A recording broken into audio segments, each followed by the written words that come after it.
السلام عليكم ورحمة الله وبركاته. الحمد لله الذي هدانا لهذا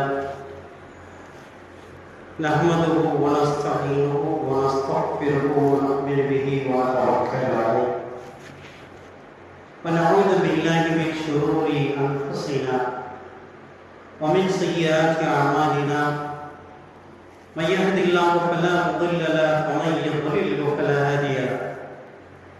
أشهد أن لا إله إلا الله وحده لا شريك له وأشهد أن سيدنا ونبينا مولانا محمدا عبده ورسوله. أما بعد فقد قال الله تبارك وتعالى في محكم تنزيل وفي القرآن المجيد بعد أعوذ بالله من الشيطان الرجيم بفضل بسم الله الرحمن الرحيم. يا أيها الذين آمنوا إذا تداينتم بدين إلى أجل مسمى فليكتب بينكم بالكاتب بالعدل. صدق الله العلي العظيم وصدق رسول النبي الكريم. نحن على ذلك من الشاكرين والشاهدين والحمد لله رب العالمين. رب اشرح لي صدري ويسر لي أمري واحلل عقدة من لساني ويفقهوا قولي.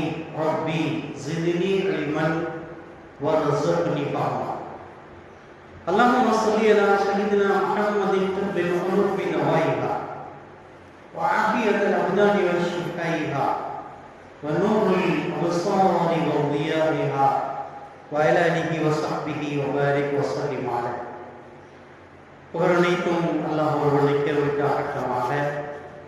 அவருடைய சலாத்தும் சலாமும் கருணையும் ஈடேற்றமும் நமது நாயகம் நற்குணத்தின் தாயகம் நபிகளங்கிற பெருமானார் ரசூலே அக்ரம் தாஜிதாரே மதீனா சர்வரே காயினார் ஸல்லல்லாஹு அலைஹி வஸல்லம் அவர்கள் மீதும் அவர்களுடைய தோழர்கள் சஹாபாக்கள் தாபீன்கள் தபா தாபீன்கள் ஷுஹதாக்கள் அவுலியாக்கள் குறிப்பாக முஃமின்களான முஸ்லிம்களான நம் அனைவர் மீதும் இன்றும் மீறி என்றும் என்று நிலவட்டுமாக. சங்கைக்குரிய அல்லாஹ்வின் நல்லடியார்களே, நாம் விரும்பியோ விரும்பாமலோ ரமலான் வந்தது சென்று விட்டது. அவரவருடைய சக்திக்கு தகுந்தாற் போன்று அந்த ரமலானை சங்கை செய்திருக்கிறோம், மரியாதை செய்திருக்கிறோம்.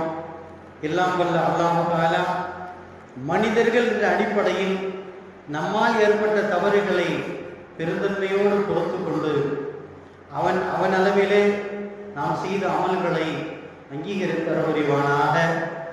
இன்னும் இது போன்ற நிறைய ரமலான்களை சந்தித்து அதிலும் நிறைவாக அமல் செய்து அவனுடைய பொருத்தத்தையும் பேரன்பையும் பெறுவதற்கு அல்லாஹ் நமக்கு தௌஃபீக் செய்வானாக. கண்ணியத்திற்குரியவர்களே, ரமலான் முடிந்ததற்கு பின்னால் பள்ளிவாசல்கள் பேசுவதை போன்று ஒரு வார்த்தை சொல்லப்பட்டிருக்கிறது. பள்ளிவாசல்கள் பேசுகிறது, விருந்தினர்கள் எல்லாம் சென்று விட்டார்கள், வீட்டுக்காரர்கள் மட்டும் பாக்கி இருக்கிறார்கள். சுப்ஹானல்லாஹ்.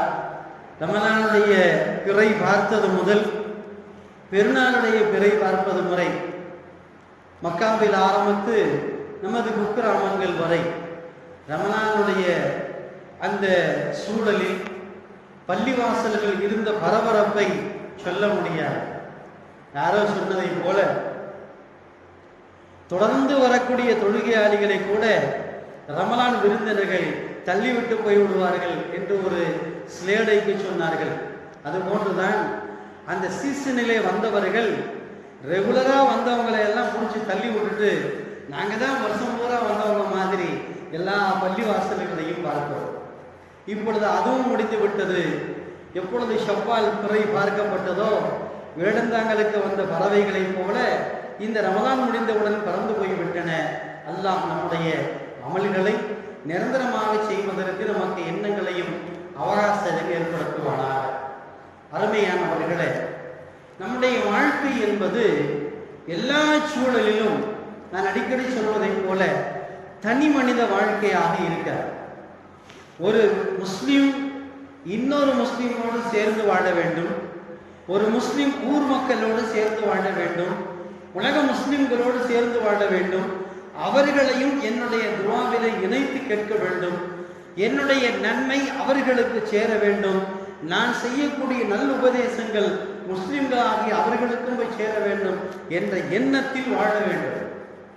அப்போ ஒரு முஸ்லிமுடைய வாழ்க்கை எப்பொழுதுமே மேட் ஃபார் ஈச் அதர், பிறரோடு சேர்ந்து வாழக்கூடிய வாழ்க்கையாகத்தான் ஒரு வாழ்க்கை இருக்கவே தவிர தன்னோடித்தனமாக தனியாக வாழ்வது என்பது முஸ்லிமுக்கு அது அழகாகவும் ஆகாது, அல்லாஹ்வுடைய பொருத்தத்தையும் பெற்றுத்தர. அப்ப நாம் சேர்ந்து வாழக்கூடிய இந்த சமூக வாழ்க்கையில் சில நேரங்களில் சில நெருக்கடிகளை சந்திப்போம், சில பொருளாதார தேவைகள் ஏற்படும், சில நேரங்களில் மனிதன் தன்னுடைய சக்திக்கு மேற்பட்டு செலவழிக்கக்கூடிய தேவைகள் ஏற்படலாம். பொருளாதாரம் தான் ஒரு மனிதனுடைய ஸ்டேட்டஸை நிர்ணயிக்கிறது. அவனுடைய இருப்பை காட்டுவதற்கு அவனுடைய பொருளாதாரம் தேவைப்படுகிறது. அவனுடைய வரவுக்கும் செலவுக்கும் சரியாக இருக்கவே என்று சொன்னால் சில நேரங்களில் நெருக்கடிகளை சந்திப்பான். எனவேதான் இஸ்லாமும் சரி, நம்முடைய வாழ்வியல் சட்டங்களும் சரி, மனிதனை சேமிக்க சொல்லுகிறது. உன்னுடைய நெருக்கடி தேவைகளுக்கென்று ஒரு சிறு சேமிப்பை நீ கையில வைத்திருக்க வேண்டும் என்று சொல்லுகிறது. ஒரு காலம் இருந்தது, எத்தனை பெரிய மருத்துவ செலவானாலும் சரி, எவ்வளவு பெரிய தனி மனித நெருக்கடிகள் ஆனாலும் சரி, அவருடைய அன்றாட தேவைகளிலிருந்தே அந்த செலவுகளை சரி செய்து கொள்ளக்கூடிய நேரம் எல்லாம் இருந்தது. இன்றைக்கு அப்படி அல்ல. ஒரு மருத்துவ செலவு என்றால் லட்சங்களை தாண்டி போகிறது.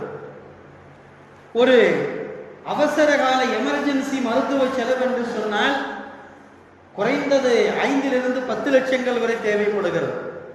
இன்றைய நடுத்தர வர்க்கத்தினரால் நிச்சயமாக அந்த செலவை ஈடு செய்ய முடியாது, சரி செய்யவும் முடியாது. இது போன்ற நெருக்கடியான செலவுகள், அவசர கால செலவுகள், இந்த செலவுகளுக்கு ஒரு மனிதன் இன்னொரு மனிதனிடத்திலே தேவையாகக்கூடிய ஒரு கட்டாய நிர்பந்தத்திற்கு தள்ளப்படுகிறார். அதுக்கும் இஸ்லாம் வழி சொல்லுகிறது. அவசியமான நேரங்களில், அத்தியாவசியமான நேரங்களில் நீங்கள் உங்கள் தேவைகளுக்கு மிகுந்த செலவுக்கு ஷரியத் சொல்லுகிற முறைப்படி பெற்றுக்கொள்ள அனுமதி தருவதுதான் கடன் என்று சொல்கின்ற அழகிய வாழ்க்கை. இன்றைக்கு வாழ்க்கையில் ஒரு மனிதன் தன்னுடைய செலவை, தன்னுடைய வரவை மட்டும் வைத்து சரி கட்டுவது என்பது இயலாத காரியம். சில நேரங்களில் கடன் வாங்குவதற்குரிய நிர்பந்தத்திற்கு தள்ளப்படுகிறார். மார்க்கமும் அனுமதிக்கிறது. திருக்குர்ஆன் மிக அழகாக சொல்லுகிறது, இதா ததாயந்தம் பிதைனி, நீங்கள் நிர்பந்தமான நேரங்களில் கடன் பெற வேண்டும் என்றால் மார்க்கம் அனுமதிக்கிற முறையில் கடன் பெற்றுக் கொள்ளலாம். அந்த கடன் வாங்குபவர் கொடுப்பவர் தவிர இடையிலே ஒரு எழுதக்கூடிய எழுத்தாளர் நீதத்தோடு பல்யக்து பைனக்கும் காத்திபும் பில் அத்ல், குர்ஆன்ல அல்லாஹ் சொல்லுவான், 2 பேருக்கு இடையில ஒரு நீதமான எழுத்தாளர் இருக்கணும். உதாரணமாக ஒருவர் இன்னொரு இடத்துல 50,000 கடன் பெறுகிறார். வாங்குபவர் கொடுப்பவர் இவர்களுக்கு இடையில் எழுதக்கூடியவர் சாட்சியாக இருக்க வேண்டும். இன்னவரிடமிருந்து இன்னவர் 50,000 கடன் பெறுகிறார். எந்த காலத்தில் வட்டிக்கு அனுமதி இல்லை, கடன் பெறலாம். இந்த கடன் பெறுவதற்கு அனுமதி, அந்த அனுமதிக்கு சாட்சியாக எழுதக்கூடியவர் இருக்க வேண்டும். இவரும் அவரும் பரஸ்பரம் பேசிக்கொள்ள வேண்டும். இந்த தவணை, இந்த கடனை குறிப்பிட்ட தவணைக்குள்ளாக நான் செலுத்துவேன் என்ற எண்ணத்தின் அடிப்படையில், எழுத்தின் அடிப்படையில் கடன் பெறுவது முற்றிலும் ஆகமாக்கப்பட்டிருக்கிறது. முக்கியமான நிபந்தனை, கடன் வாங்குறவர் என்ன எண்ணம் கொண்டு கடன் வாங்கணுமா, இந்த கடனை நான் நிச்சயம் நிறைவேற்றுவேன், திரும்ப கொடுப்பேன்னு கடன் வாங்கணும். ரசூலுல்லாஹ் தெளிவா சொல்றாங்க, ஒரு மனிதன் 1 ரூபாயாக இருந்தாலும் சரி, 1000 லட்சங்களாக இருந்தாலும் சரி, கடன் பெறுகிற நேரத்தில் திரும்ப கொடுப்பேன் என்ற எண்ணம் இல்லாமல் ஒருவன் கடன் பெற்றால் அவன் திருடன் என்றார்கள் ரசூலுல்லாஹ். கடன் என்பது என்ன செய்யணும், நான் எப்படி இருந்தாலும் திரும்ப கொடுப்பேன் என்ற எண்ணத்தில் கடன் பெற வேண்டும். அப்படி வாங்கினா தான் அவர் என்ன செய்யறாரு, கடன் வாங்கக்கூடிய தகுதி பெறுகிறார். இன்றைக்கு கடன்லாம் ரொம்ப லேஸ் ஆயிடுச்சு. இன்றைக்கு கடன் ரொம்ப லேஸ். ஒரு காலத்தில் கடன் வாங்கிய மனிதர்களை சொல்லுவார்கள், கடன்காரன் வர்றான், கடன்காரன் வர்றான்னு சொல்லி சொன்ன காலம் எல்லாம் இருந்தது. இன்றைக்கு எப்படி ஆயிடுச்சுன்னு சொன்னா, ஒருத்தர் சட்டை போட்டு இருக்கிறார், அவருடைய சட்டையில காசு கிடையாது, கிரெடிட் கார்டு வச்சிருக்கிறது 3 கார்டு. கிரெடிட்னா என்ன, கடன். கிரெடிட்னா என்ன, கடன். 3 கடன் அட்டையை பாக்கெட்ல வச்சிருக்கான். ஒவ்வொரு அட்டையும் 1 லட்சம் 2 லட்சம் 3 லட்சம் வாங்கி வச்சிருக்கிறான். இந்த கடன் அதிகமாக பெற்றவன் ஒரு ஊர்ல பெரிய ஆளா மதிக்கப்படுறான். 2 பேர் பேசிக்கிறான், என்னையா உனக்கு எவ்வளவு கடன் இருக்கு? எனக்கு 3 லட்சம் ரூபாய் கடன் இருக்குங்க. என்னையா பிச்சைக்கார காசு, நான் 30 லட்சம் கடன் வாங்கியிருக்கேன். இதை பெருமையாக பேசுகிறான். எப்படிங்க, நான் 30 லட்சம் ரூபாய் கடன் வாங்கியிருக்கேங்கிறத பெருமையா பேசுறான். இன்றைக்கு நம்முடைய நாட்கள், நாம் வசிக்கக்கூடிய நாடுகளில் பார்க்கிற அவலம் என்ன தெரியுமா?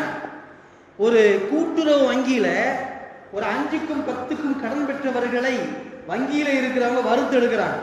போன் பண்ணி எப்பயா கடனை கட்டுவேன்னு கேட்கிறான். அவன் வாங்கியிருக்கிற கடன் 30,000 ரூபா இருக்கும். 30,000 ரூபாய் கடன் வாங்கியிருப்பான், விவசாய கடன் வாங்கியிருப்பான், வாகன கடன் வாங்கியிருப்பான். இவர்களுடைய கடன் எல்லாம் அதிகபட்சமாக 1 லட்சத்துக்கு மேல போகாது. ஆனா வங்கியில இருந்து போன் வரும், எப்ப கட்டுவேன், என்ன வாங்கின கடனை கட்டாம இருக்க, வட்டி போட்டுருவோம் அப்படின்னு சொல்லி மிரட்டுறான். ஆனால் 50 லட்சம் 1 கோடின்னு கடன் வாங்கியிருக்கான் இல்லையா, அவங்கள ஒண்ணுமே பேச மாட்டான். அவனை விஐபி அந்தஸ்துல வச்சிருப்பான், அவனை கேட்க கூட மாட்டான். 50 லட்சம் 1 கோடின்னு வாங்கினவன் நாட்டை விட்டு வெளியில போயிடுவான். அவனை கௌரவமா கூட்டிட்டு கௌரவ ஜெயில வச்சிருப்பாங்க. அவனை ரொம்ப சங்கையா வச்சிருப்பாங்க. அவர்களை நாட்டின் முக்கிய பிரஜையாக வச்சிருப்பான்.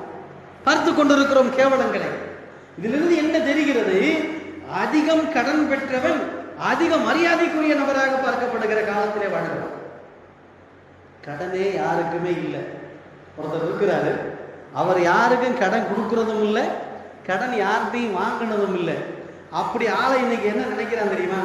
இவன் வெறும் பையன். என்ன சொல்றேன்? இவர் யாருக்கு கடன் கொடுக்க வேண்டியது இல்லை. அவரை பார்த்து என்ன சொல்றான்? இவன் வெறும் பையா, எவனுக்கும் வாங்கவும் மாட்டேன் கொடுக்கவும் மாட்டேன், எச்சிக்கையில காக்கா வளர்க்க மாட்டேன் அப்படின்னு அவனை கேவலமா பேசுறான். அவ கடன் என்பது வாங்க வாங்க கௌரவம் கூடுகிற காலத்திலே வாழ்ந்து கொண்டிருக்கிறோம். அதுலேயும் இன்றைக்கு தெருவிலை கேட்டுக்கொண்டு 10 லட்சம் ரூபா 15 லட்சம் ரூபா காரை ரோட்ல போட்டிருக்கான். ரோட்ல போட்டு கூப்பிட்டு கார் வைக்கிறான். ஐயா காருக்கு வாங்க காசு இல்லையா? காசு இல்லாட்டி பரவாயில்ல, லோன்ல வாங்கிக்கிறான். கடனுக்கு கௌரவமான பேர் என்னங்க? லோன். கடனுக்கு கௌரவமான பேர் லோன். இன்னொரு லேட்டஸ்டான ரொம்ப டிஜிட்டல் பேர் ஒன்று வந்திருக்கு கடனுக்கு. என்ன தெரியுமா? வீட்டிற்கு 15,000 ரூபாய்க்கு பொருள் வாங்க வேண்டும் என்றால் அதை மாதாந்திரமாக பணம் கட்டுகிறேன் என்று இஎம்ஐ அப்படின்னு ஒரு முசீபத் வந்திருக்கு. இஎம்ஐ சொல்லி ஒரு முசீபத். இவன் நேரடியாக பணத்தை கட்டி வாங்கினால் வெறும் 15,000 ரூபாய்க்கு அந்த பொருளை வாங்கி விடலாம். ஆனா போகும்போதே இவர் என்ன செய்வாரு? பாக்கெட்ல 10 பைசா இருக்காது. இந்த பொருள் எவ்வளவு, கொட்டேஷன் எவ்வளவு, இஎம்ஐ போட்டா எவ்வளவு, 15,000 பொருளை 19,500 ரூபாய்க்கு வாங்கிட்டு வரான். 4,500 ரூபாய் தெரிந்து வெளிப்படையாக வட்டி கட்டுகிறான். தெரிந்து வெளிப்படையாக வட்டி கட்டுகிறான். வட்டியை நான் தருகிறேன் என்று கலிமா சொன்ன முஸ்லீம் கடையிலவே பேப்பர்ல எழுதி கையெழுத்து போட்டு வரான். அப்ப 15,000 ரூபாய் பொருளை 19,500 ரூபாய்க்கு இஎம்ஐ என்ற பெயரில் வட்டிக்கு மாதம் பணம் கொடுக்கிறேன் என்று ஈஸியாக நான் சொல்லுவேன். இஎம்ஐயுடைய முழு வாசனை என்னன்னு எனக்கு சரியா தெரியாது. நான் சொல்லுவேன், இஎம்ஐன்னு சொன்னா தெரியுமா? ஈஸி மந்த்லி இன்ட்ரெஸ்ட், அவ்வளவுதான். அப்ப மாதாந்திர வட்டியை நான் தருகிறேன். பொருள் என்னிடத்துல 15,000 ரூபாய் கொடுக்கறதுக்கு காசு இருந்தாலும் கொடுக்கறதுக்கு நான் தயார் இல்லை. ஏன்னா நான் ஒரு கடன் கொடுக்கக்கூடியவன் என்பதை கௌரவமாக பார்க்கிற காலம். வீட்டுக்கு வாங்கக்கூடிய ஒரு பொருள், துணி துவைக்கிற மிஷினா இருக்கட்டும் அல்லது தொலைக்காட்சி பெட்டியா இருக்கட்டும், வீட்டுக்கு தேவையான அத்தியாவசிய பொருளை கூட கொடுக்கிற காசு கொடுப்பதற்கு கெப்பாசிட்டி இருந்தால் கூட கடனாக கொடுக்கிறேன் என்று கௌரவமாக கடனுக்கு கழுத்தை நீட்டி விட்டு வருகிற காலத்திலே வாழ்கிறோம். வாகனம் கடன், தொலைக்காட்சி கடன், குடியிருக்கிற வீடு கடன். இன்றைக்கு பெரும் பெரும் நகரங்களிலே வாழக்கூடிய அடுக்குமாடி குடியிருப்புகளில் 80 லட்சம் ரூபாயிலிருந்து 2 கோடி 3 கோடி என்று பட்டியல் நீண்டு கொண்டே போகிறது. குடியிருப்பான், ஆனா வீடு அவனுக்கு சொந்தம் இல்லை. என்றைக்கு வேண்டுமானாலும் என்ன செய்யலாம், வீட்டை காலி பண்ண சொல்லி ஜாமான் அள்ளி போட்டு போயிடலாம். இப்படிப்பட்ட கடனுக்கு கழுத்தை நீட்டிவிட்டு கடன்கார கம்பெனியை கல்யாணம் செய்து கொண்டு அடிமையாக வாழ வேண்டிய தேவை என்ன இருக்கிறது? மார்க்கம் சொல்லுகிறது, கடன் என்பது அத்தியாவசியத்திற்கு வாங்கலாம், ஆனால் அந்த கடனை திருப்பி கொடுக்க வேண்டும் என்ற எண்ணத்திலே வர வேண்டும். ரசூலுல்லாஹி ஸல்லல்லாஹு அலைஹி வஸல்லம் அவங்க எல்லாருடைய ஜனாசாவுக்கு என்ன செய்வாங்க, அவங்க தான் முன்னாடி தொழு வைப்பாங்க. எந்த மையத்து வந்தாலும் ரசூலுல்லாஹ் தான் தொழு வைப்பாங்க. ஒரு நாள் ஒரு ஜனாசா கொண்டு வந்து வைக்கப்படுகிறது. ரசூலுல்லாஹ் கேட்குறாங்க, இவர் மேலே ஏதாவது கடன் இருக்கான்னு கேட்டாங்க. ஆமாம், கடன் இருக்கு. ஏதாவது அந்த கடனை அடைக்கிறதுக்கு ஏதாவது பொருள் வச்சுட்டு போனாரான்னு கேட்டாங்க. இல்லை. அப்போ இவருக்கு நான் தொழு வைக்க முடியாது, நீங்களே தொழு வச்சுக்கங்கண்ணா. ஒரு சஹாபி, கத்தாதா என்று சொல்லப்படக்கூடிய சஹாபி எழுந்து, யார் ரசூலுல்லாஹ், இவருடைய கடனுக்கு நான் பொறுப்பேற்றுக் கொள்கிறேன் அப்படின்னு சொன்ன உடனே நபி ஸல்லல்லாஹு அலைஹி வஸல்லம் தொழு வச்சான், அடக்கம் பண்ணியாச்சு.